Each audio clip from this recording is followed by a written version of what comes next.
Ah, the year 1816, a true masterpiece of nature's chaos.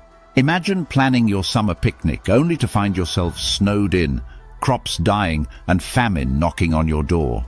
Mother Nature must have been in one of her experimental phases.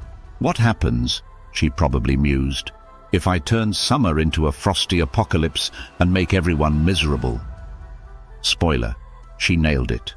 We owe this delightful disaster to Mount Tambora, a volcano in Indonesia that decided to one-up every midlife crisis by erupting in 1815.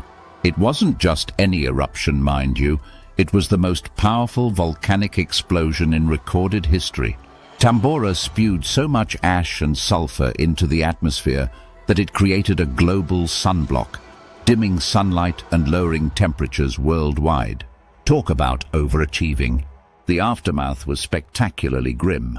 Crops failed, livestock died, and people went from asking, "What's for dinner?" to, "Will we ever have dinner again?" Europe and North America saw snowstorms in June, frosts in July, and, in August, freezing rains just to keep the misery spicy. It was as if the calendar forgot how seasons worked, and spring, summer, and fall were replaced by one long, dreary winter. Farmers, bless their hearts, tried to adapt, but there's only so much you can do when your wheat field looks like a Christmas card. Of course, famine wasn't enough. Nature doubled down with disease outbreaks as malnutrition set in. Typhus spread like wildfire in Europe, and people turned to creative culinary solutions, like eating boiled bark, or, in some cases, each other. Yes, desperation does wonders for expanding the palate. The strange weather inspired some equally strange creativity. Mary Shelley, for instance, spent that gloomy summer cooped up by a lake in Switzerland. With nothing better to do, she invented a little story called Frankenstein. Because if your summer involves endless rain and misery, why not create a monster? Meanwhile, Lord Byron wrote apocalyptic poetry, because brooding over humanity's demise was the ultimate summer hobby in 1816.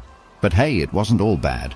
Tambora's eruption inadvertently gave us breathtaking sunsets thanks to the volcanic aerosols in the atmosphere.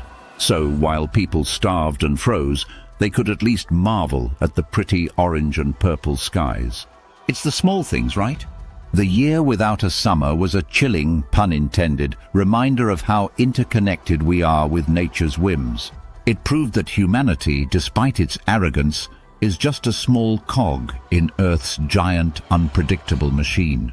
So here's to 1816, the year that turned the thermostat to freezer and dared us to survive.